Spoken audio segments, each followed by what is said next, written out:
যাক, স্বীকার করলেন যে বিরিয়ানি আর খাইতে পারলাম কই, টেস্ট করতেই তো কেড়ে নিলেন। কিন্তু একটা কথা বলতেই হয়, বিরিয়ানিটা হেভি টেস্ট ছিল। রাত্রি ইভানের কথা শুনে কি বলবে তা ভেবে পাচ্ছে না। খানিকটা লজ্জা পেয়ে রাগে কটমট করে ইভানের দিকে তাকায়। ইভান রাত্রিকে এভাবে রেগে তাকাতে দেখে ইভান রাত্রিকে উদ্দেশ্য করে বলল, সরি। তোর শরীর গুষ্টি মারি, মনটা চাইতেছে না তোর বিরিয়ানি খাওয়ার ধান্দা সারা জীবনের জন্য মাথা থেকে নামিয়ে দেই। সরি বললাম তো। এই ওয়েট, তুই হঠাৎ এত ভালো হয়ে গেলি কেমনে? তুই আমাকে বলতেছিস সরি? এই কথাটা তোর মুখ থেকে শুনে তো আমি মঙ্গল গ্রহ থেকে পৃথিবীতে ল্যান্ড করলাম। কাহিনী কি বস? কোনো কাহিনী নাই। যে ছেলে ক্ষমা চাইবে না বলে মার খেয়ে আত্মরা হয়েও সরি বলেনি এবং শেষ পর্যন্ত মার খেয়ে জ্ঞান হারিয়ে ফেলে, সেই ছেলে হঠাৎ সরি বলছে? বিষয়টা ভাবতে পারছি না। আমি কি সকালের বিষয়ের জন্য সরি বলছি নাকি? সেটা কখনোই সম্ভব না। আমি ক্ষমা চাইব না। যেখানে পুরো দোষটা আপনার ছিল, তাই তাপ্পর খেয়েছেন, তাই এই ইভান চৌধুরী কখনো ক্ষমা চাইবে না। আর হ্যাঁ, আমি সরি বললাম পারমিশন না নিয়েই বিরিয়ানিতে মুখ দেওয়ার কারণে। দেখ, আমাকে রাগাবি না কিন্তু, না হলে খুব খারাপ কিছু হয়ে যাবে। এতে রাগার কি আছে?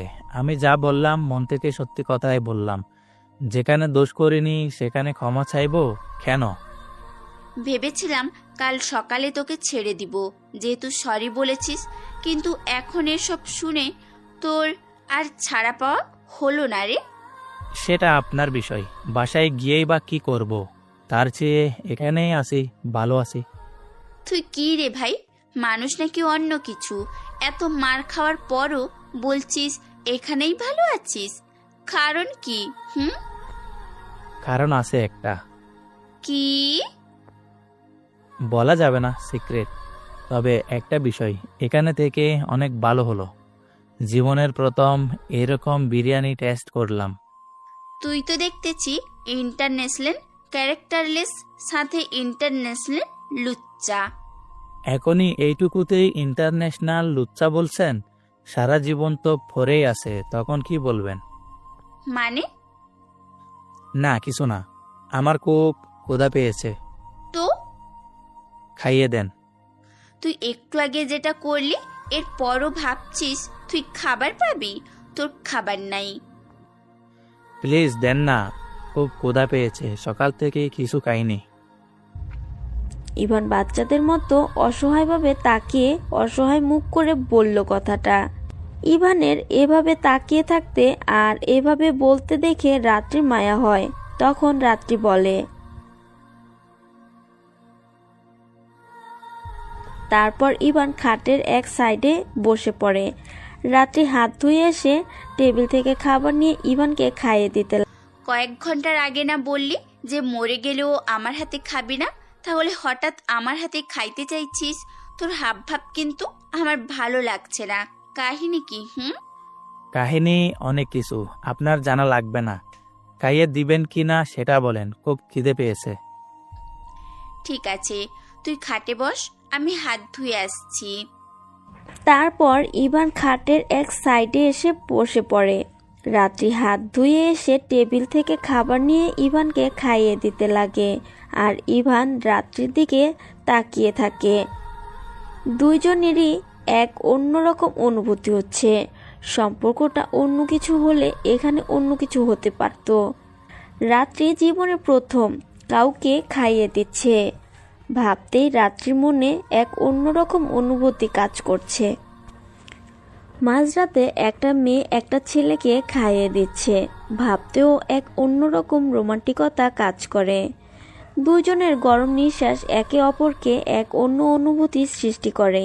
ইভান খেতে খেতে বলে, আম্মুর পর এই প্রথম কোনো দ্বিতীয় নারীর হাত থেকে খাচ্ছি। আমি কি পুরো এলাকার মানুষকে খাইয়ে দিই নাকি? সেটা কখন বললাম? তোর কথা দাঁড়াও তো, একটাই বোঝায়। আমার আম্মুর মতো যদি আপনিও সারা জীবন আমাকে না খাইয়ে দেন, হারিয়ে যান যদি। আমি তোকে সারা জীবন কেন খাইয়ে দিতে যাব আর হারিয়ে যাব মানে? তোর কথা কিছুই বুঝতেছি না। আরে এমনি বললাম কথার কথা। আচ্ছা, আপনার কি কোনো বয়ফ্রেন্ড বা পছন্দের মানুষ আছে? মানে? আর তুই আমাকে হঠাৎ এইসব জিজ্ঞেস করছিস কেন? চুপচাপ খেয়ে আমাকে উদ্ধার কর। না, এমনি বললাম। আমাদের সম্পর্কটা তো একটু ভালো হয়েছে, তাই জিজ্ঞেস করলাম। এটুকু তো জানতে পারি। ভুলে যাস না আমি তোর ভার্সিটির ম্যাম। আসছে ম্যাম। কত ম্যাম স্টুডেন্ট, সিনিয়র, জুনিয়র বিয়ে করে সংসার করতেছে। অদ্ভুতভাবে তাকিয়ে আছে। এভাবে তাকিয়ে আছেন কেন? আমি তো আপনার কথার যুক্তি দিলাম। এখন বলুন, বয়ফ্রেন্ড বা পছন্দের মানুষ আছে নাকি আপনার? না, আমি এসব পছন্দ করি না। বাসা থেকে যার সাথে আমাকে বিয়ে দিবে আমি তাকেই বিয়ে করব। আমার ভালোবাসা তার জন্যই জমা হচ্ছে, শুধু হালালের সেই দিন তাকে উপহার দেওয়ার জন্য। আপনার কথা শুনে অনেক ভালো লাগলো। তবে আপনি আবার ভালোবাসতে জানেন? বাহ, বিষয়টা অবাক করার মতো। তোরে তো আমি। তাক, বাদ দেন। ইভান আর কিছু বলল না। রাত্রি প্রায় সব খাবার ইভানকে খাইয়ে দিয়ে পানি খাইয়ে দিল। তারপর চলে যেতে যাবে এমন সময় ইভান বলে, আমার মুখটা খেয়ে মুছে দিবে? ধুর, এত রাতে আর এসব জ্বালা পারিনি। দাঁড়া, কাপড় নিয়ে আসছি। তারপর রাত্রি একটা কাপড় নিয়ে এসে ইভানের মুখ মুছে দেয়। তখন ইভান আচমকা নিজের ঠোঁট দিয়ে রাত্রির ঠোঁট স্পর্শ করিয়ে দেয়। সাথে সাথে রাত্রি ঠাস করে একটা থাপ্পড় মেরে দেয়। তখন ইভান বলে, একটা কিসের পরিবর্তে একটা থাপ্পড়? বাহ, ভালোই তো। এদিকে আসেন, আর একটা কিস করে দেই, আপনি আর একটা থাপ্পড় মেরে দিয়েন। তোরে খাবার দেওয়াটাই হলো আমার বড্ড ভুল। শালা, তোর লজ্জা শরম নাই? একটা মেয়েকে যখন তখন যেখানে সেখানে কিস করছিস, লুচ্চা। না জানি হাত খোলা থাকলে তুই আমার কি করতি আজ? কি আর করতাম, বিয়ের আগে বাসরটা করে নিতাম। চল ছাদে যাই। সত্যি? চল। এমনিতেই সারাদিন তুই ঘরের মধ্যে বন্দি আছিস, আর আমরা ঘুম আসতেছে না। চল ছাদে গিয়ে গল্প করি। ঠিক আছে, চলুন। তারপর রাত্রি ইভানকে ধরে ঘরের বাইরে নিয়ে আসে, কারণ ইভান এখনো ভালোভাবে হাঁটতে পারছে না। রুম থেকে বের হতে রাত্রি পাশের একটা রুম খুলে ধাক্কা দিয়ে ইভানকে ভিতরে ঢুকিয়ে দেয়। তখন ইভান বলল, এটা কি হলো? তোকে কি জন্য তুলে নিয়ে আসছি আমি মনে আছে? আর তোকে নিয়ে আমি এত রাত আমি ছাদে যাব ভাবলি কেমনে? ছাদে নিয়ে যাবেন ভালো কথা, কিন্তু এইভাবে ধাক্কা দিয়ে এই রুমে ফেলে দিলেন কেন? আমার ঘুম ধরেছে, আমি ঘুমাবো। কাল আবার ভার্সিটি আছে। আপনারে কি আমি বাধা দিছিলাম? শালা, তোর বিশ্বাস নেই? তুই ঘুমের মধ্যে আবারও যেখানে সেখানে কি না কি করে বসিস। সত্যি বলছি, এবার কিছুই করবে না। তুই যে পরিমাণে লুচ্চা, তোর বিশ্বাস করব তাও আবার আমি? তুই চান্স পেলে সত্যি সত্যি বাসরও করে ফেলতে পারিস। না জানি কত মেয়েকে তুই কি করছিস। আমার চরিত্র তেমন না যে। থাক, আর বলতে হবে না। তোর চরিত্র কেমন তা আমি একদিনে বুঝে গেছি। আমি ঘুমাতে গেলাম, তোর মনটা চাইলে তুইও ঘুমা, না হলে রুমের ভেতরে সব মিলিয়ে কতগুলো টাইলস আছে তা গুন। কথাটা বলে রাত্রি রুমটা লক করে দিয়ে তার রুমে গিয়ে তাড়াতাড়ি ঘুমিয়ে পড়ে। কারণ কালকে আবার তাকে ভার্সিটি যেতে হবে। এদিকে ইভান রুমের ভিতরে ভালোভাবে তাকিয়ে দেখে এই রুমটাও ভালোভাবে সাজানো গোছানো। তারপর ইভান কোনো রকমে খাটের কাছে গিয়ে শুয়ে পড়ে। পরের দিন সকালে রাত্রি ঘুম থেকে উঠে ফ্রেশ হয়ে নিচে চলে এলো। নিচে তার আম্মুর সাথে নাস্তা করে নিজের রুমে চলে গেল। ভার্সিটির জন্য রেডি হয়ে নিচে চলে এলো। তার আম্মুকে বলে বাসা থেকে বেরোবে, তখন তার আম্মু তাকে জিজ্ঞাসা করলো, কিরে, আমি কি ছেলেটাকে খাবার দিয়ে আসবো? রাত্রির আম্মুর কথা শুনে রাত্রির ইভানের কথা মনে পড়ে। রাত্রি তো ইভানের কথা প্রায় ভুলেই গিয়েছিল। রাত্রি তার আম্মুকে বলল, প্রয়োজন নেই, ও খাবেন না। আমি ভার্সিটি থেকে না আসা পর্যন্ত যেন রুম থেকে না বেরোতে পারে। যতই চিৎকার করুক, রুমের দরজা খুলবে না। ঠিক আছে, তুই তাড়াতাড়ি আসিস, আর এই ছেলেটাকে রেখে আসিস। এসব আমার ভাল লাগছে না। এসে ভেবে দেখবো। কথাটা বলে রাত্রি বাসা থেকে গাড়ি নিয়ে বেরিয়ে পড়ে ভার্সিটির উদ্দেশ্যে। ভার্সিটি এসে অফিস রুমে গেল। কিছুক্ষণ পর ক্লাসের সময় হলে ক্লাস নিতে চলে গেল। রাত্রি ক্লাসে এসে দেখে প্রথম বেঞ্চটা খালি পড়ে আছে। এটা দেখে রাত্রি বেশ অবাক হয়, কেননা ভার্সিটিতে এমন কোনো দিন আসেনি যে রাইসা ভার্সিটি আসেনি আর প্রথম বেঞ্চে বসেনি। রাত্রি তার টেবিলে গিয়ে বসে আর জিজ্ঞেস করে, প্রথম বেঞ্চটা খালি কেন? সামনে এসে বসো। আর রাইসা কোথায়? রাত্রির কথা শুনে কেউ কিছু বলল না। প্রথম বেঞ্চে ভয়ে কেউ বসছে না। তখন রাত্রি বলল, প্রথম বেঞ্চে এসে বসতে বললাম না, কথা কানে যায়নি? ম্যাম, আজকে যদি প্রথম বেঞ্চে বসি তাহলে পরে রাইসা ভার্সিটি এসে যদি জানতে পারে তাহলে কি করবে সেটা তো আপনি জানেন। বুঝলাম না তোমরা সবাই রাইসাকে এত ভয় পাও কেন? আর রাইসা আজকে কেন আসেনি বলতে পারবে? কেন ম্যাম, আপনি জানেন না? না, আমি কিচ্ছু জানি না। কাল চলে গিয়েছিলাম কেন, কি হয়েছে? ম্যাম, কাল আপনি ক্লাস থেকে বের হয়ে যাওয়ার পর তারপর ছেলেটা রাত্রি চলে আসার পর কি হয়েছে এক এক করে সব বলে রাত্রিকে, এবং কি ক্যাম্পাসে কি কি হয়েছে কাল সব কিছু বলে। রাত্রি ছেলেটার মুখে ইভানের এসব শুনে কিছুটা অবাক হয়, সাথে আঁতকে ওঠে, কারণ রাত্রি জানতো ইভান একটু খারাপ আর বখাটে, কিন্তু ইভান যে এত ডেঞ্জারাস সেটা জানতো না। তারপর রাত্রি ছেলেটাকে বসতে বলে, ক্লাস নেওয়া শুরু করলো। ক্লাস নিতে নিতে একটা ছেলে হাঁপাতে হাঁপাতে দরজার কাছে এসে বলে, ম্যাম, আসতে পারি? তোমাকে তো আগেই কোনোদিনও এই ক্লাসে দেখিনি। তুমি কি এই ক্লাসের? ম্যাম, আমি এই ক্লাসের, আর আমি নতুন ভর্তি হয়েছি কাল। ঠিক আছে, ভেতরে আসো। তারপর ছেলেটা ভিতরে চলে আসলো। ফার্স্ট বেঞ্চটা ফাঁকা দেখে একটু অবাক হলো। তারপর সেখানে গিয়ে বসে পড়লো। রাত্রি ছেলেটাকে ফার্স্ট বেঞ্চে বসতে দেখে কিছু বলল না। তখন রাত্রি ছেলেটাকে আবারও বলল, তোমার নাম কি? আবির। ঠিক আছে, ক্লাসে মন দাও আর সবার সাথে ভালো ব্যবহার করবে আর বন্ধু বানিয়ে নিবে। ঠিক আছে ম্যাম। তারপর রাত্রি ক্লাস নেওয়া শুরু করে। ক্লাস শেষ করে রুম থেকে বেরিয়ে যায়। তারপর অন্য ক্লাসে গিয়ে আরও কয়েকটা ক্লাস করে ভার্সিটি থেকে বের হয়ে যায়। রাত্রি সোজা বাসায় চলে আসে। কলিং বেল চাপ দিতেই তার আম্মু দরজা খুলে দিয়ে বলল, তুই এসেছিস? ছেলেটাকে দেখে আয় তো, কি হয়েছে? কেন, কি হয়েছে? তুই ভার্সিটি চলে যাওয়ার 1 ঘন্টা পর থেকে ছেলেটা চিৎকার করে ডাকছিল আর দরজা লাথি মারছিল। আমি ভয়ে দরজা খুলিনি।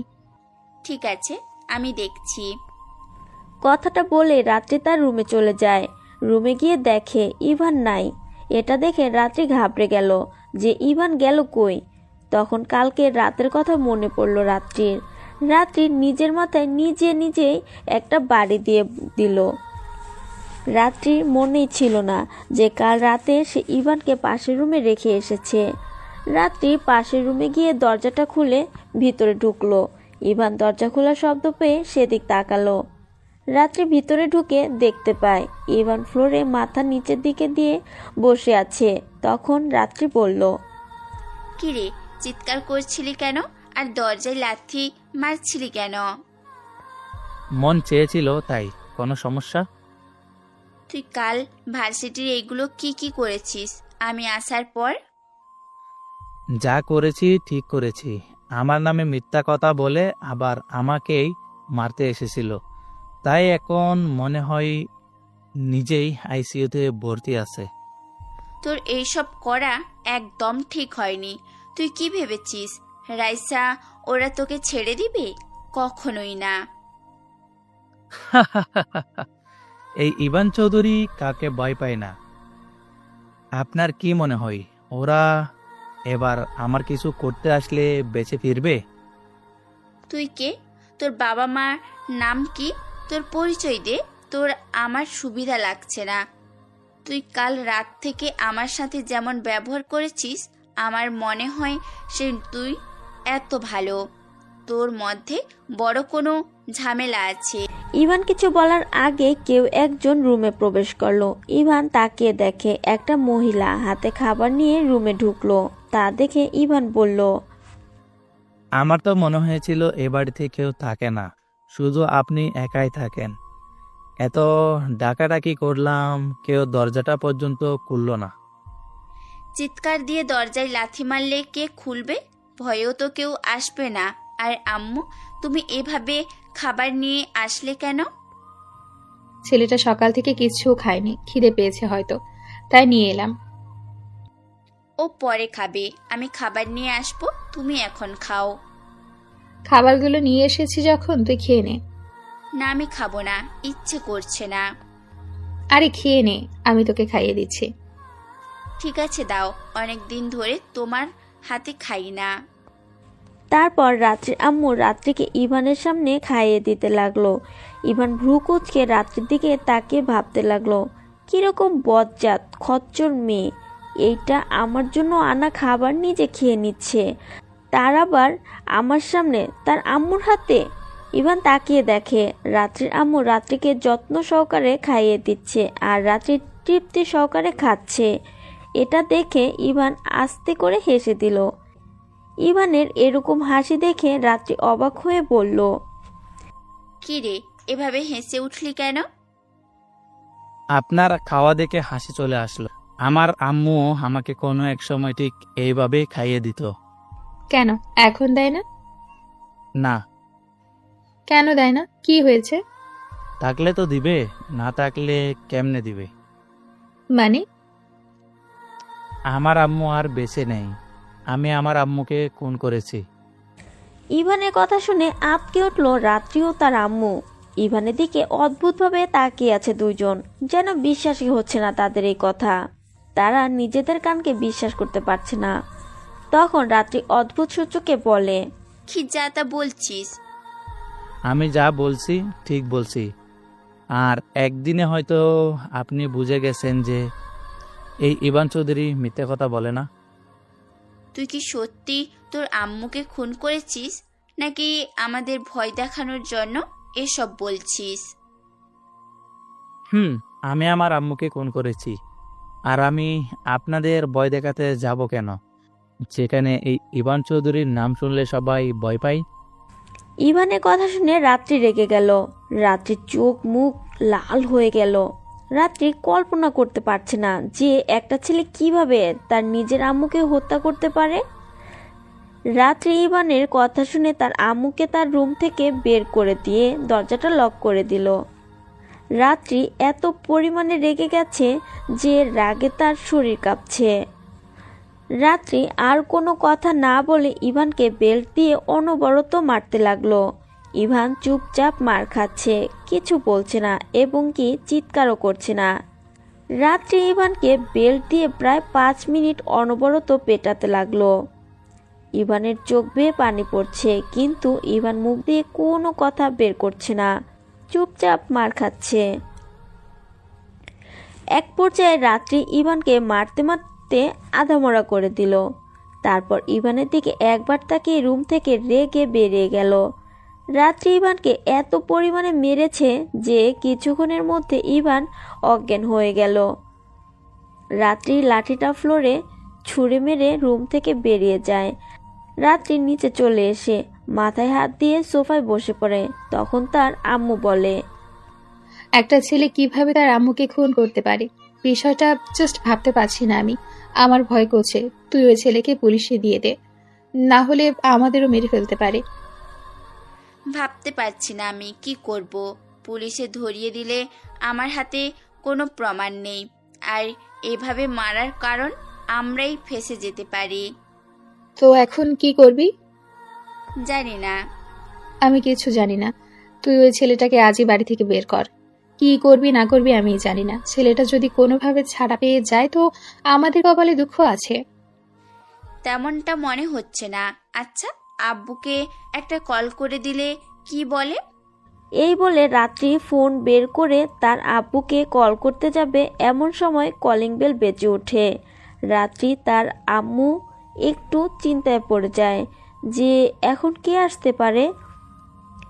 এমন কেউ তো নেই যে বাড়িতে আসবে।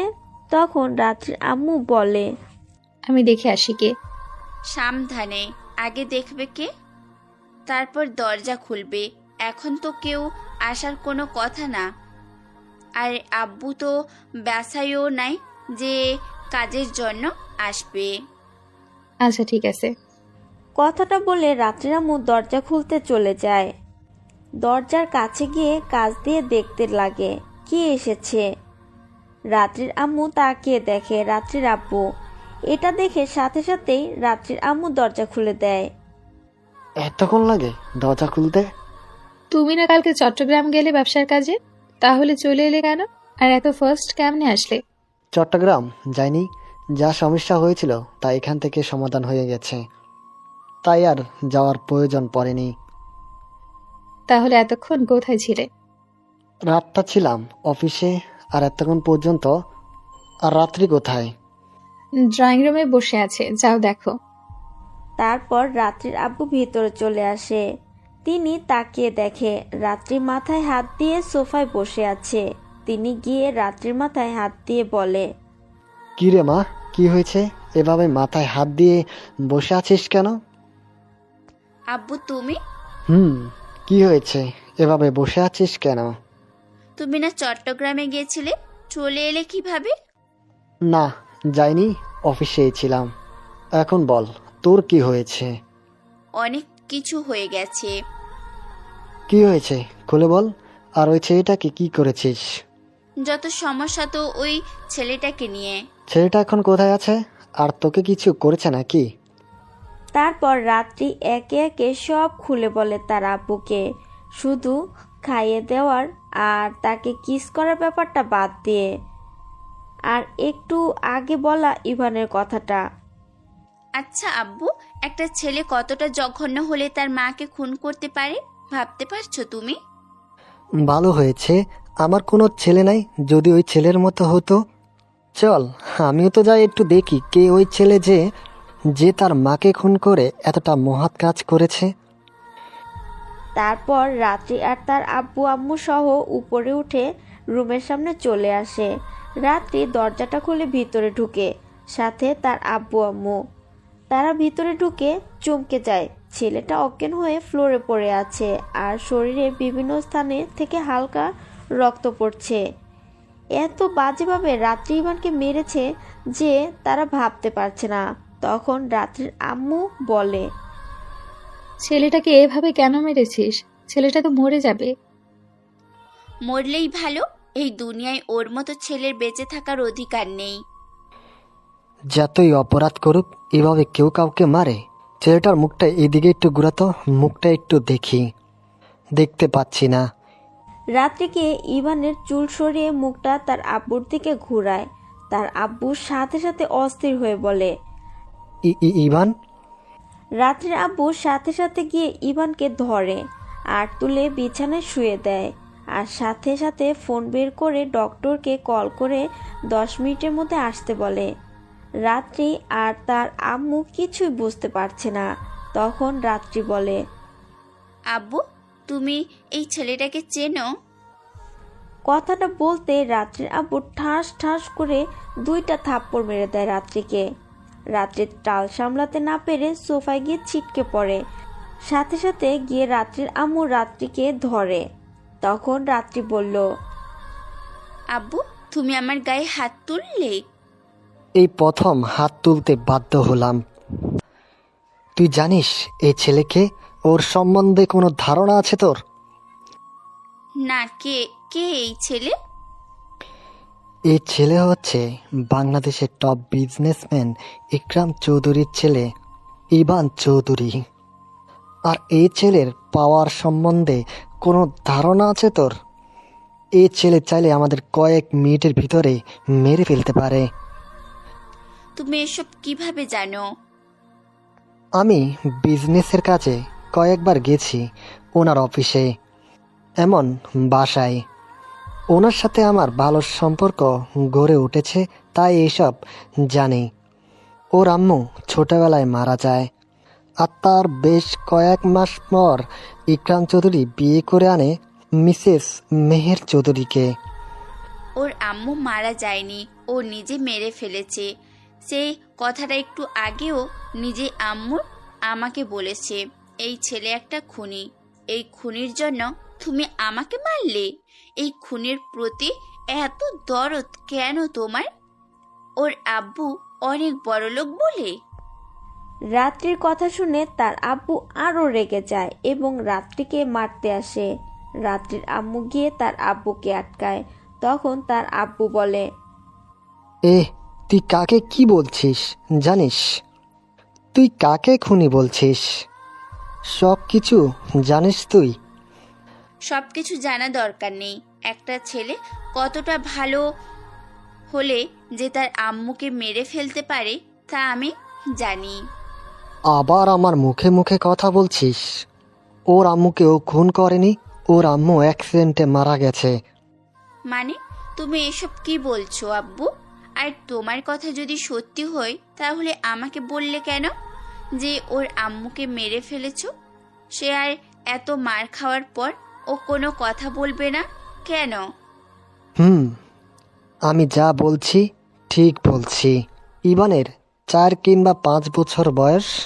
তখন ইভান তার আম্মুকে নিয়ে ঘুরতে বের হয়। তখন তার আব্বু তাদের সাথে ছিলেন না, তিনি ছিলেন অফিসে। ইভান আর তার আম্মু ঘুরতে বের হলে ইভান রাস্তার অন্য সাইডে আইসক্রিমের দোকান দেখে জিদ ধরে সে আইসক্রিম খাবে। তার আম্মু তাকে বোঝাতে থাকে, কারণ রাস্তায় অনেক গাড়ি চলাচল করছিল আর একটা মহিলার পক্ষে এত সহজে রাস্তাটা ক্রস করা সম্ভব ছিল না। কিন্তু কোনো লাভ হয়নি। ইভান অনেক কান্নাকাটি করতে থাকে। তখন তার আম্মু উপায় না পেয়ে রাস্তায় গাড়ি কমলে ইভানকে এই সাইডে রেখে সাবধানে রাস্তাটা ক্রস করে ওই সাইডে চলে যায়। এটাই ছিল ওনার একমাত্র ভুল। তারপর ইভানের আম্মু 2টা আইসক্রিম নেয় দোকান থেকে।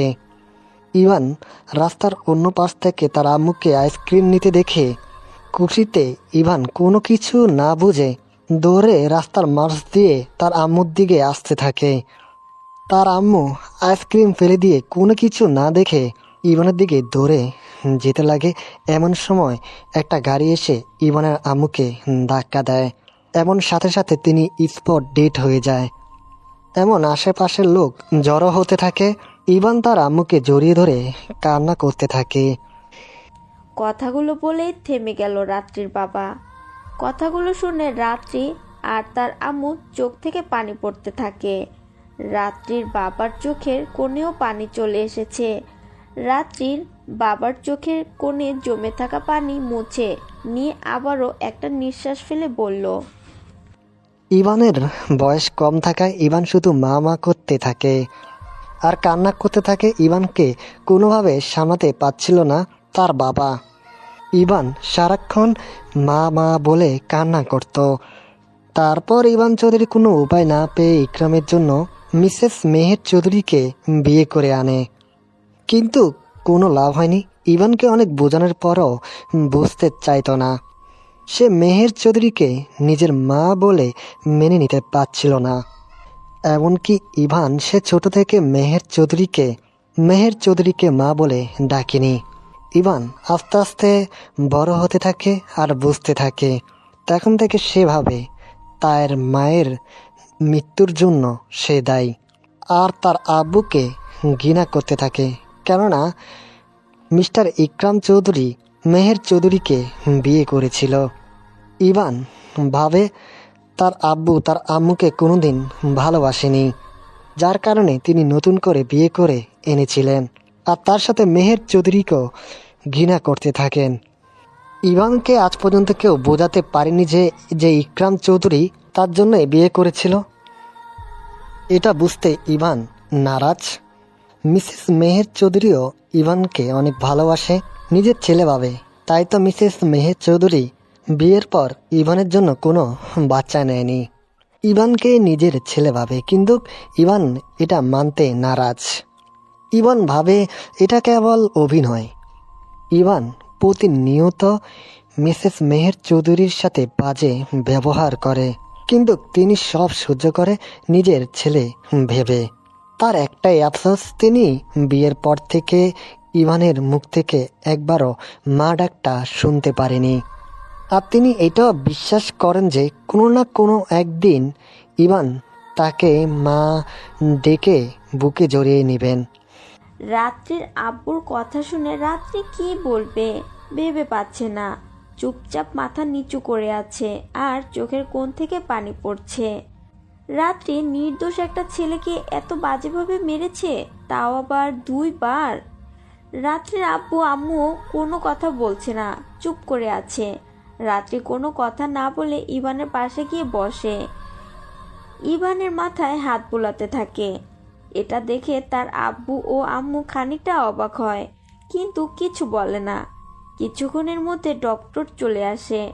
ডক্টর এসে ইভানকে এই অবস্থায় দেখে খানিকটা চমকে যায় আর জিজ্ঞাসাসূচক দৃষ্টিতে বলে, এই ছেলের অবস্থা কেমনে হয়েছে? মনে তো হচ্ছে অনেক বাজেভাবে মারা হয়েছে। আর এই ছেলেই বা কে? আপনার তো কোনো সন্তান নেই। রাত্রি আব্বু কি বলবে কিছু ভেবে পাচ্ছে না। তখন রাত্রি বলে, আঙ্কেল, আমি যখন ভার্সিটি থেকে আসছিলাম তখন দেখি এই ছেলেটা রাস্তার মধ্যে এভাবে পড়ে আছে, তাই আমি তুলে বাসায় নিয়ে আসি। হসপিটালে নেওয়া উচিত ছিল। আচ্ছা যাই হোক, আমি দেখছি। তারপর ডাক্তার ইভানের যেই ক্ষতস্থান থেকে রক্ত পড়ছিল সেইগুলো পরিষ্কার করে 1 টাইম ট্যাপ লাগিয়ে দেয়। তারপর একটা ইঞ্জেকশন পুশ করে কিছু ওষুধ আর একটা মলম লিখে দিয়ে বলে, এই ওষুধগুলো নিয়মিত খাওয়াবেন আর এই মলমটা শরীরে লাগাবেন। ক্ষতস্থানগুলো তাড়াতাড়ি ঠিক হয়ে যাবে, তাই এটাও গুরুত্বপূর্ণ। আঙ্কেল, জ্ঞান তো এখনো ফিরল না, কিছু হয়ে যাবে না তো? না মা, কিছু হবে না, চিন্তার কোনো কারণ নেই। একটা ইঞ্জেকশন দিয়েছি, কয়েক ঘন্টার মধ্যে জ্ঞান ফিরে আসবে। আঙ্কেল, সুস্থ হতে কতদিন লাগবে বলতে পারবেন একটু? বেশি দিন লাগবে না, ভালোভাবে সুস্থ হতে 7 দিন খানিক লাগবে। আচ্ছা ঠিক আছে, আমি যাই। আর কোনো সমস্যা হলে ফোন করবেন। ঠিক আছে, চলুন আপনাকে এগিয়ে দিয়ে আসি। চলুন। আর ওষুধগুলো নিয়মিত খাওয়াবেন। রাত্রির আব্বু আর সাথে ডাক্তারকে মলমটা। একটু ঠিক এগিয়ে আছে। দিয়ে ওষুধগুলো কিনে নিয়ে বাসায় চলে আসে আর ইভানের রুমে গিয়ে ওষুধগুলো রেখে সেখানেই বসে রইল। রাত্রি এবং তার আব্বু সবাই ইভানের দিকে লক্ষ্য রাখতে লাগলো আর সোফায় বসে রইল। কেউ কোনো কথা বলছে না। প্রায় 1 ঘন্টা পর ইভানের জ্ঞান ফিরে। ইভান আগের দিনের মতোই নিজেকে খাটে আবিষ্কার করে, কিন্তু ইভান লক্ষ্য করে তার হাত আজ বাঁধা নেই, খোলা আছে। এটা দেখে ইভান বেশ অবাক হয়। ইভানের জ্ঞান ফিরতে দেখে রাত্রির বাবা রাত্রি ও তার আম্মুর সামনে গিয়ে ইভানের পা জড়িয়ে ধরে বলতে থাকে, বাবা, আমার মেয়েটাকে মাফ করে দাও, ও না জেনে তোমাকে মেরেছে। তুমি আমার মেয়েটাকে ক্ষমা করে দাও, আমার মেয়ের কোনো ক্ষতি তুমি করো না। ইভানের জ্ঞান ফিরতেই আচমকা রাত্রির বাবা ইভানের পা জড়িয়ে ধরে এসব কথা বলে। ইভান অনেকটা অবাক হয়। ইভান রাত্রির আব্বুকে চেনে তাদের বাসায় যাওয়ার কারণে। ইভান রাত্রির আব্বুর কথা শুনে বুঝতে পারে যে রাত্রি তার মেয়ে। সাথে সাথে ইভান বলে, আরে আঙ্কেল, কি করছেন? পা ছাড়েন, আপনি আমার বাবার বয়সী। বলো, আমার মেয়ের কোনো ক্ষতি করবে না তুমি? ওর হয়ে আমি তোমার কাছে ক্ষমা চাইছি। কথা দিলাম আপনার মেয়েকে কিছু করব না আমি, কিন্তু কিন্তু কি? আপনার মেয়ের কোনো ক্ষতি করব না আমি, কিন্তু আমার এর পরিবর্তে কিছু লাগবে। আমার কাছে তোমার আবার কি লাগবে? আমার কাছে তো এমন কিছু নাই যে যেটা তোমার প্রয়োজন হবে। আমার যেটা লাগবে সেটা শুধু আপনার কাছেই আছে, তা আমার লাগবে। আমার কাছে এমন কি আছে যে সেটা তোমার লাগবে? বলো, তোমার কি লাগবে? তুমি যা চাইবে তাই দিব। শুধু আমার মেয়ের কোনো ক্ষতি করো না। কথা দেন যে আমি যেটা চাইবো সেটা আপনি দিবেন। আমি কথা দিলাম, তুমি যা চাইবে আমি তাই দিব। এখন বলো, তোমার কি লাগবে? সম্ভব হলে আমি এক্ষুনি দিচ্ছি। এখন আমার কিছুই লাগবে না, যখন আমার সময় হবে আমি চেয়ে নিব। ঠিক আছে, আমি অপেক্ষায় থাকলাম। ইভান আর রাত্রির আব্বুর কাহিনী দেখে রাত্রি ও তার আম্মু অনেকটা অবাক হয়। কি এমন জিনিস যেটা ইভান চাইবে? এসব দেখে খানিকটা রাগ হয় রাত্রির, কিন্তু কিছু বলে না। তখন রাত্রির আব্বু বলল, তোমাকে কি বাসায় দিয়ে আসবো? রাত্রির আব্বুর কথা শুনে ইভানের তার আব্বুর কথা মনে পড়ে। ইভানের তো মনে ছিল না কাল থেকে। ইভান পকেটে হাত দেয়, দেখে ফোন নেই, হয়তো রাত্রি সরিয়ে রেখেছে। এটা ভেবে ইভান বলল, এই অবস্থায় যদি আমি বাসায় যাই আর আব্বু যদি জানে আপনার মেয়ে আমার এই অবস্থা করেছে, তাহলে আব্বু কি করবে সেটা নিশ্চয় জানেন। আপনি তো আমার আব্বুকে চেনেন, তিনি কেমন। তো এখন কি করবে? একটা কাজ করো, তুমি সুস্থ না হওয়া পর্যন্ত এখানে থেকে যাও। এসবের জন্য যখন আমার মেয়ে দায়ী, এখন তোমার ফুল রেসপন্সিবিলিটির আমার মেয়ের। ঠিক আছে। রাত্রি ভ্রু কুঁচকে তাকালো ইভান আর তার আব্বুর দিকে, কিন্তু কিছু বলল না। তারপর রাত্রির আব্বু ও আম্মু আরো কিছু কথা বলে রুম থেকে বের হয়ে গেল। ইভান রাত্রির দিকে তাকিয়ে বলে, কি হলো, এভাবে মূর্তির মতো দাঁড়িয়ে আছেন কেন? আমাকে ক্ষমা করে দে কেন? সব কিছুর জন্য। না জেনে এভাবে তোকে মারার জন্য। তুই তখন মিথ্যে কথা বলেছিলি কেন কুত্তা? কেন? কি মিথ্যে কথা? তুই যে তোর আম্মুকে মেরে ফেলেছিস, এইটা। যা সত্যি তাই বলেছি, আমার মায়ের মৃত্যুর জন্য আমিই দায়ী। দেখ, নিজেকে দোষ দেওয়াটা বন্ধ কর। আব্বু আমাদের সব বলেছে, আর তুই তখন ছোট্ট ছিলি, তোর তখন বোঝার ক্ষমতাই হয়নি। তুই কিছু বুঝতিস না, তাই এমন হয়েছে। এটা একটা মাত্র অ্যাক্সিডেন্ট, যেটা হয়তো আল্লাহ এইভাবে তোর ভাগ্যে লিখেছিলেন। ভাগ্যের কথা বলেন? আমি আমার ভাগ্যকে অনেক ভয় পাই। যাকে সবচেয়ে বেশি ভালোবাসি তাকে হারিয়ে ফেলি। না পেলাম মায়ের ভালোবাসা, না বাবার ভালোবাসা। তুই নিজে নিজেই তোর ভাগ্যটাকে দোষ দিচ্ছিস। তোর আব্বু তোকে অনেক ভালোবাসে, সাথে তোর আম্মু মিসেস মেহের চৌধুরী। না, আমাকে কেউ ভালোবাসে না, না ইকরাম চৌধুরী না মেহের চৌধুরী। ইকরাম চৌধুরী আমাকে ভালোবাসলে মিসেস মেহের চৌধুরীকে বিয়ে করতো না, আর মিসেস মেহের চৌধুরী ইকরাম চৌধুরীর টাকা পয়সা দেখে ওনাকে বিয়ে করে। আচ্ছা, একটা কথা ভাব, যে যদি মিসেস মেহের চৌধুরী যদি তোর আব্বুর টাকা পয়সার লোভে তাকে বিয়ে করত, তাহলে তিনি নিজের সন্তান নিতেন, তোকে এভাবে ভালোবাসতো না। আব্বু আমাকে বলেছে মিসেস মেহের চৌধুরী তোকে নিজের ছেলেই ভাবে, আর তার জন্য বিয়ের পর কোনো সন্তান নেননি উনি, তোর অযত্ন হবে বলে। নিজের সন্তান হলে যদি তোকে অবহেলা করে, সেই ভয়ে তিনি সন্তান নেননি, কারণ উনি তোকে নিজের সন্তান ভাবে।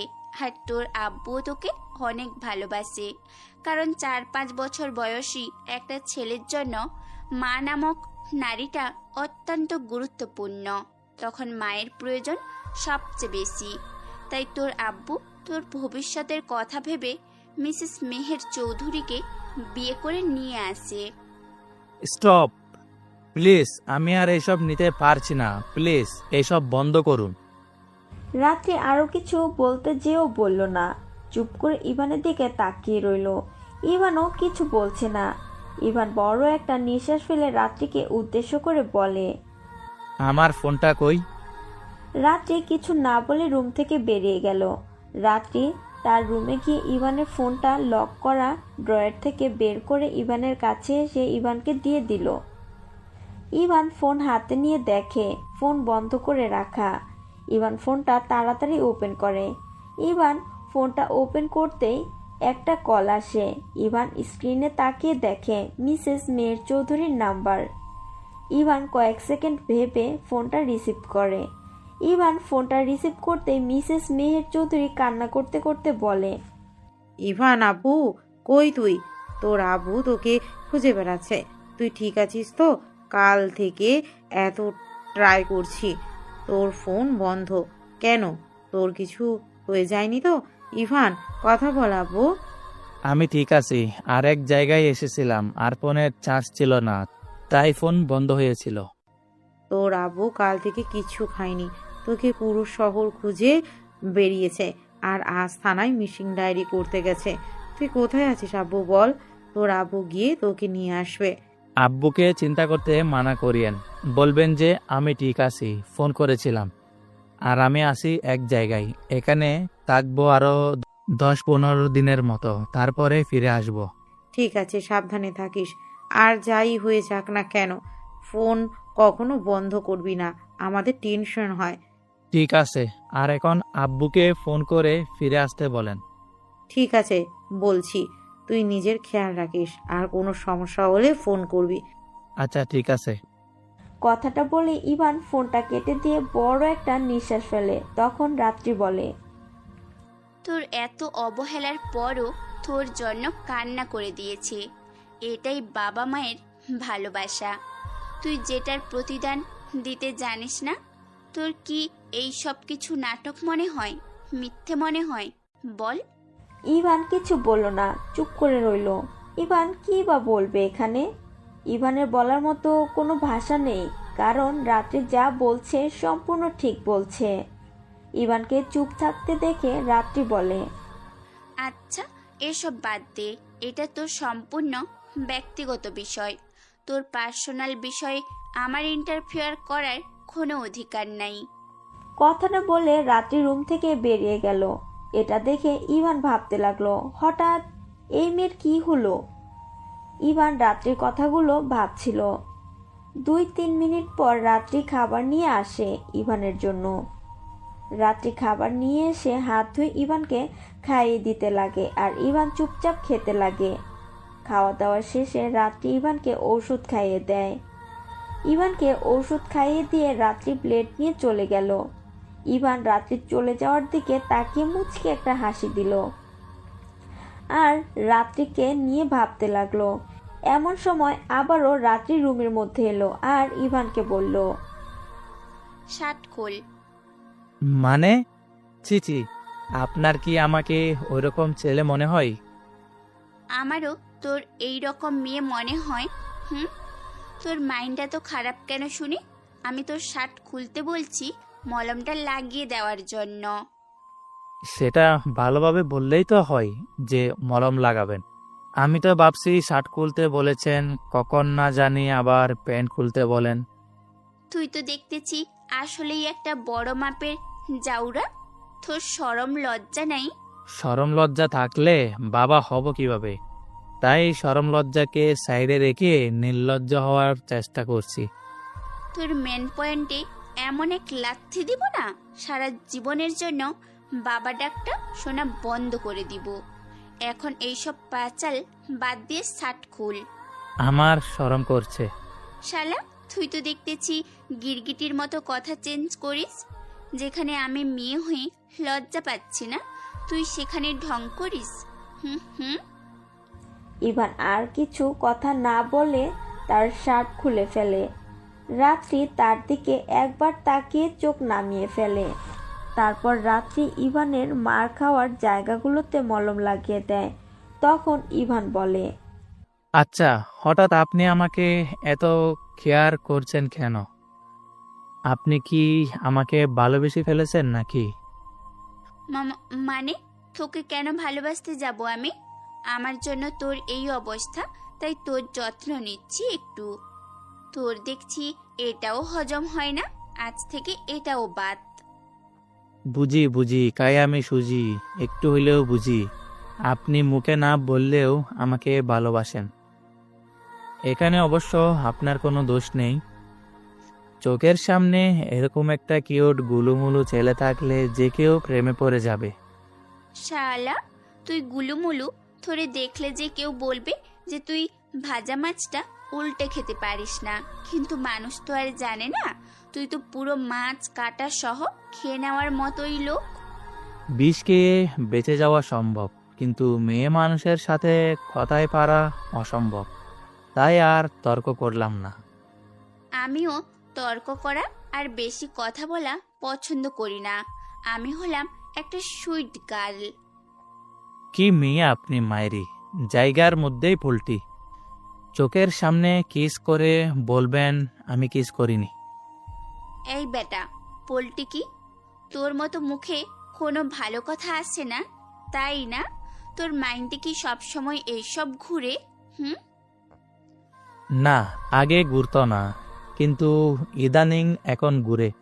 আর একটা বিষয় নিয়ে আমার চিন্তা হয়। কি? আমি যে পরিমাণ রোমান্টিক তা যদি আমার বউয়ের উপরে প্রয়োগ করি, আমার বউ সামলাতে পারবে তো? তোর ব্যবস্থা করছি শালা, ইন্টারন্যাশনাল লুচ্চা। দাঁড়া। আপনিও তো কম লুচ্ছি না। আপনি লুচ্ছি না হলে এতক্ষণ ধরে আমার এসব কথা শুনতেন না, কখন চলে যেতেন। ইভানের কথা শুনে রাত্রি ভ্রু কুঁচকে ইভানের দিকে তাকায়।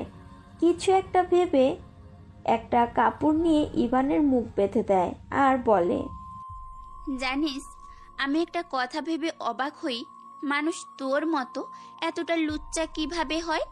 তোরে তো লুচ্চামির জন্য নোবেল দিয়ে গ্রিনিচ বুকে নাম ওঠানো দরকার।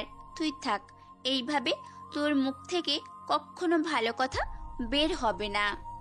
প্রায় 5 মিনিট পর রাত্রি কিছু একটা ভেবে ইভানের মুখ খুলে দেয়। ইভানের মুখ খুলে দিতে ইভান বলে, আপনি তো আসলেই অরিজিনাল লুচ্ছি। আমার মুখ থেকে রোমান্টিক কথা শোনার জন্য আপনি আমার মুখ খুলে দিলেন।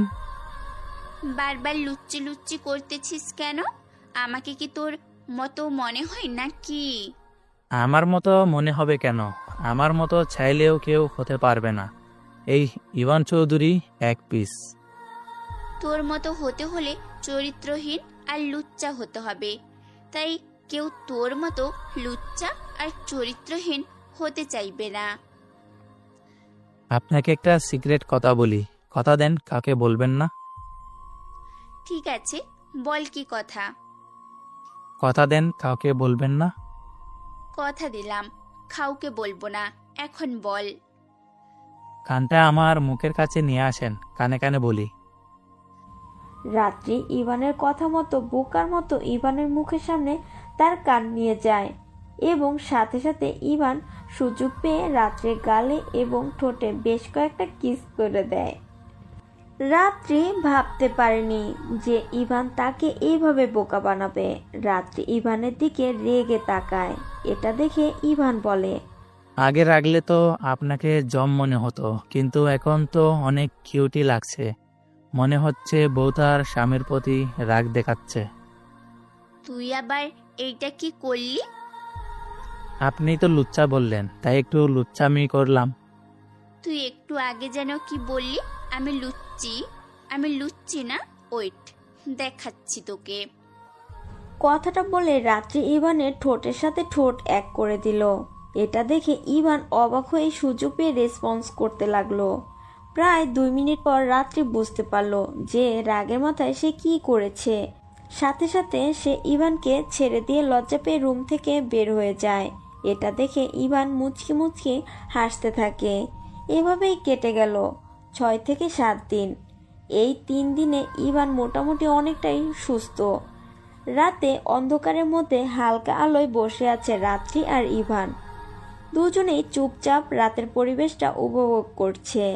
এমন সময় ইভান বলে, আমি আপনাকে ভালোবাসি।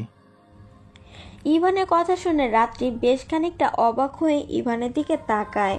তারপর কিছু একটা ভেবে বলে, সব সময় মজা লুচ্চামি করবি না। আমার মুড ভালো আছে, তাই এসব লুচ্চামি করে আমাকে রাগাস না। লুচ্চামি করলে অন্যভাবে করতাম। আমি সত্যি আপনাকে ভালোবাসি। যেদিন আপনাকে রাস্তার মধ্যে দেখেছিলাম সেদিন আপনাকে দেখে ক্রাশ খেয়ে যাই আমি, কিন্তু রাগের কারণে আমি নিজেকে সেই দিন কন্ট্রোল করতে পারিনি। সেম কাজটা আমি ভার্সিটিতেও করেছি, আমি আমার রাগের কারণে। তারপর আপনি আমাকে তুলে নিয়ে আসলেন। আপনার সাথে সময় কাটলো প্রায় 7 দিনের মতো। এই 7 দিন কি যথেষ্ট নয় একটা মানুষকে ভালোবাসার? এই কয়েকদিনে আমি আপনার মায়ায় জড়িয়ে পড়েছি, আপনার মায়ায় পড়ে গেছি আমি। কয়েকদিন হলেও অসম্ভব ভালোবাসি আমি আপনাকে। ইভানের কথা শুনে রাত্রি কি বলবে কিছু ভেবে পাচ্ছে না। সেও ইভানকে একটু একটু পছন্দ করে। রাত্রি কিছু বলছে না, চুপ করেই রইল। তখন ইভান বলল, আপনি কি আমাকে ভালোবাসেন না? আপনিও আমাকে ভালোবাসেন, যা 2-3 দিন ধরে অনুভব করছি আমি। রাত্রি ইভানের কথা শুনে একটু চমকে যায়, কিন্তু কিছু বলে না, কারণ সে চাইলেও এখন হ্যাঁ বলতে পারবে না। এর কিছু কারণ আছে যা গল্পের সাথে থাকলেই জানতে পারবেন। ইভান রাত্রির উত্তরের আশায় তার দিকে তাকিয়ে রইল। রাত্রির কোনো রেসপন্স না পেয়ে ইভান হতাশ হয়ে রাত্রিকে উদ্দেশ্য করে বলল, কি হলো? কিছু তো বলুন, কিছু একটা অন্তত বলুন। কি বলবো আমি? এই যে আপনি আমাকে ভালোবাসেন। আমি তোকে ভালোবাসি কিনা জানি না, হয়তো ভালোবাসি, হয়তো বা না। আর একটা কথা, আমার আব্বু আম্মু আমরা যাকে আমাদের বিয়ে সাধ্যমতো করতে চেষ্টা করেছি। বলবে আমি তাকেই এখন বিয়ে কিছু পরে করব। যাচ্ছে না। তাহলে আশা বিয়ে করা আপনি যায় কিছু আমাকেই করছেন, তাই তো? সরি। কিভাবে? এই যে আপনি বললেন আপনার আব্বু আম্মু যাকে বলবে আপনি তাকে বিয়ে করবেন, আর আমি আপনার আব্বুর কাছে একটা জিনিস চেয়েছিলাম যেটা আমি পরে নিব বলেছিলাম, আর আপনার আব্বু কথা দিয়েছিল সেটা আমাকে দিবে। মনে আছে তো কথাগুলো? হুম, মনে আছে। তো এখানে আমি কিভাবে তোকে বিয়ে করছি? আমি তখন আপনার আব্বুর থেকে যে জিনিসটা চাওয়ার কথা ভেবে বলেছিলাম সেটা হলেন একমাত্র আপনি। আপনাকে আমি চেয়ে নিব আপনার আব্বুর থেকে, আর আপনি হবেন আমার বউ। তুই যে জিনিসটার কথা বলছিস আর যেটা ভাবছিস সেটা মনে হয় কখনো সম্ভব হবে না। কেন হবে না? 100% হবে, কারণ আপনার আব্বু আমাকে কথা দিয়েছেন, আর আপনি রেডি থাকবেন আমার বউ হওয়ার জন্য। তোর কথাটা মনে হয় আমার আব্বু রাখতে পারবে না, আর আমাকেও তুই পাবি না, কারণ কয়েক সপ্তাহর আগে আমাকে পছন্দ করে আমার বিয়ে ঠিক করে গেছে আমার ফুপা ও ফুপি। বর্তমানে দেশের বাহিরে আছে। আমার ফুপাতো ভাই কয়েক মাসের ভেতরে হয়তো এসে আমাকে বিয়ে করে নিয়ে যাবে। কথাটা বলে রাত্রি একটা আফসোস ভরা নিঃশ্বাস ফেলে। ইভান কি বলবে কিছু ভেবে পাচ্ছে না। ইভানের বুকটা কেমন করতে লাগে, মনে হচ্ছে তার কলিজাটা কেউ ক্রমশ খেয়ে ফেলছে। ইভান কিছুক্ষণ চুপ থেকে বলল, আপনি কি আপনার ফুফাতো ভাইকে ভালোবাসেন? আমার তো মনে হয় আপনি আমাকে ভালোবাসেন। আমি কাকে ভালোবাসি, কাকে ঘৃণা করি, কাকে পছন্দ করি, কাকে পছন্দ করি না, এটার কোনো মূল্য নেই আমার কাছে। আমার আব্বু আম্মু যেটা বলবে সেটাই হবে। লাইফটা আপনার, অন্য কারো বাপের না। আপনি কাকে পছন্দ করবেন, কাকে বিয়ে করবেন, এটা একান্তই আপনার সিদ্ধান্ত। এখানে আপনার বাবা মায়ের সিদ্ধান্তকে কেন মেনে নেবেন নিজের ভালোবাসা পছন্দকে দাফন করে? একটা বাবা যখন তার মেয়েকে পাত্রপক্ষকে দেখিয়ে অসহায়ের মতো তাকিয়ে বলে, পছন্দ হয়েছে বাবা আমার মেয়েকে। হাই, তখন একটা বাবার মনে কি চলে এটা বোঝো তুমি। আমি এইসব কথায় ইমোশনাল হয়ে আপনাকে ছেড়ে দিব না। আমি ইভান চৌধুরী, যেটা বলি সেটাই ঠিক, যা আমি ভাবি তাই করি। পাগলামি করিস না ইভান, এটা কোনো উপন্যাস এর জীবন না, এটা বাস্তবতা। এখানে বাস্তবতা মেনে নিতে হবে। আর আমি যে আপনাকে ভালোবাসি সেটার কি হবে? এটা কি বাস্তব না? কিছু কিছু বাস্তবতার কাছে নিজের ভালোবাসাকে দাফন দিতে হয়। এটাই তো নিয়তির খেলা, যেটা তার নিয়মে পরিচালিত হয়। তাই বলছি, তুই আমাকে তোর মন থেকে মুছে ফেল, না হলে সেটা তোর জন্য কাল হয়ে দাঁড়াবে, তোর জীবনে এলোমেলো করে দিবে। চাইলে কি মন থেকে মোছা যায়? কিছু মানুষ মনের মধ্যে আজীবন গেঁথে থাকে, যেমন গোলাপের মধ্যে কাঁটা। পাগলামি করিস না ইভান। আমি পাগলামি করছি না। আপনি আমার বউ হওয়ার জন্য প্রস্তুত থাকেন। এই ইভান চৌধুরী যেটা চাই সেটা পাই, আর যেটা পাই না তাকে খেড়ে নেয়। কথাটা বলে ইভান রাত্রির পাশ থেকে উঠে চলে যায়। রাত্রি একটা বড় নিঃশ্বাস ফেলে ভাবতে লাগলো, এর শেষ কি হবে। রাত্রি কিছু ভাবতে পারছে না সামনে কি হবে, আর যেটা হবে সেটা কি রাত্রির মনের পক্ষে যাবে নাকি বিরুদ্ধে। রাতে খাবার টেবিলে বসে আছে ইভান, রাত্রি আর রাত্রির আব্বু আম্মু। খাবার খেতে খেতে ইভান বলে, আঙ্কেল, আমি তো এখন মোটামুটি সুস্থ, তাই আমি কাল চলে যাব। কেন বাবা, আরো কয়েকদিন থেকে যাও এখানে, আমার বাড়ির মেহমান হিসাবে থেকে যাও কয়েকদিন। আব্বু অনেক চিন্তা করছে আমার জন্য, প্রতিদিন ফোন দেয়। আমি কালকে চলে যাব। আচ্ছা ঠিক আছে। আঙ্কেল, একটা কথা ছিল। কি কথা বলো।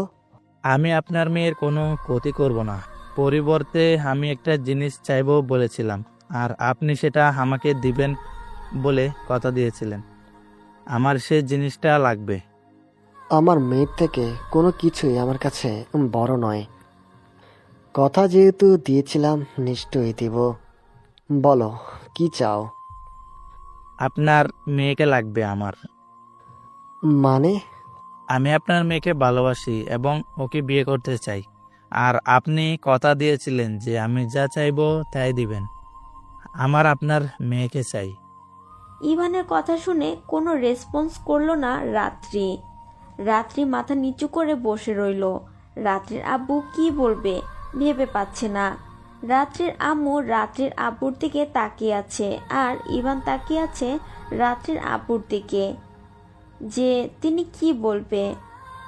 দেখো বাবা, তুমি যেটা চাইছো সেটা কখনোই সম্ভব না, কারণ আমি তোমার আগে আমার মেয়ের বিয়ে ঠিক করে আমার বোনকে কথা দিয়েছি। তাই তোমাকে কথা দেওয়াচ্ছে, আমার বোনকে কথা দেওয়াটা আমার কাছে বেশি গুরুত্বপূর্ণ। আর আমি আমার কথার খেলাপ করতে পছন্দ করি না। আর তোমার কথা না রাখতে পারার জন্য ক্ষমা করে দিও। কথাটা শুনে ইভান রেগে আগুন হয়ে যায়, সাথে সাথে চিৎকার করে টেবিলে একটা বাড়ি দিয়ে দাঁড়িয়ে যায় এবং পুরো টেবিল কেঁপে ওঠে। ইভানের এমন আচরণে সবাই ভয় পেয়ে যায় আর সাথে সাথে দাঁড়িয়ে যায়। তখন ইভান বলে, আপনার মেয়ের বিয়ে হলে অন্য কারোর সাথে না, আমার সাথেই হবে। আর এই ইভান চৌধুরী যা বলে তা করে দেখাই, যা চাই তাই পাই। আমিও দেখব আমার ভালোবাসাকে আমার থেকে কেড়ে নিতে কে আসে। কথাটা বলে ইভান রেগে রাত্রিদের বাসা থেকে বেরিয়ে যাবে। এমন সময় ইভান কিছু একটা ভেবে পিছনে ঘুরে রাত্রির বাবার দিকে তাকিয়ে তাকে উদ্দেশ্য করে বলে, রেডি থাকবেন, খুব শীঘ্রই আপনার বাসার জামাই হয়ে আসছি। আর রাত্রি আপনিও রেডি থাকবেন আমার বউ হওয়ার জন্য। কথাটা বলে ইভান রাত্রিদের বাসা থেকে বেরিয়ে পড়ে আর একটা গাড়ি নিয়ে নিজের বাসার উদ্দেশ্যে যেতে থাকে। এদিকে ইভান বেরিয়ে যেতে রাত্রির বাবা হতাশ হয়ে মাথায় হাত দিয়ে অসহায়ের মতো চেয়ারে বসে পড়ল। রাত্রি কিছু না বলে হাত ধুয়ে সেখান থেকে চলে গেল। রাত্রির বাবা কিছুই ভাবতে পারছে না, কিভাবে কি করবেন তিনি। প্রায় 15 মিনিট পর ইভান বাসা চলে আসে। ইভান কলিং বেল চাপ দিতে কিছুক্ষণ পর তার আম্মু এসে দরজা খুলে দেয়। ইভানকে তার আম্মু দেখে সাথে সাথে জড়িয়ে ধরে। ইভান অনিচ্ছা সত্ত্বেও মিসেস মেহের চৌধুরীকে ছাড়িয়ে ভেতরে গিয়ে সোজা তার রুমে চলে গেল। মিসেস মেহের চৌধুরী লক্ষ্য করেন যে ইভান রেগে আছে, তাই তিনি ইভানের রুমে গেল না খাবার খাওয়ার কথা বলার জন্য। তিনি জানেন ইভান কেমন।